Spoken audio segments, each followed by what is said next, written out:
Rupanya, banyak persepsi yang masyarakat letakkan pada emas. Ada yang ingat emas ni adalah satu pelaburan. Perlukan modal yang besar, baru boleh dapat emas. Ada juga yang ingat emas ni beli pada harga yang rendah, jual pada harga yang tinggi. Tapi, hakikatnya, bila saya belajar daripada mentor saya, Muhammad Zulkifli Syafi'i, bukanlah itu tips sebenar untuk kaya dengan emas. Jangan skip dulu video ini, tengok sampai habis, sebab saya nak kongsikan tips yang penting kaya dengan emas. Tips yang pertama, pesan mentor saya, kita kena ada ilmu dalam simpanan emas. Istimewanya dalam G100 Public Gold, kami menyediakan sistem untuk menyampaikan ilmu kepada masyarakat dan penyimpan-penyimpan emas di bawah bimbingan kami. Tuan-puan boleh belajar direct daripada mentor kami, iaitu seorang penulis buku wang emas dan misi bebas hutang.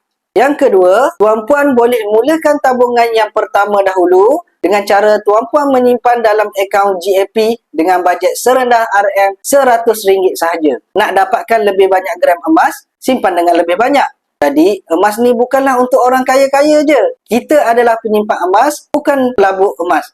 Dan rahsia yang ketiga, untuk kaya dengan emas, tuan-puan kena pastikan konsisten menyimpan emas setiap bulan mengikut bajet tuan-puan. Pesan pakar kewangan, at least 10% daripada pendapatan kita kena asingkan untuk simpanan. Bila dah konsisten, simpanan makin bertambah, barulah makin kaya.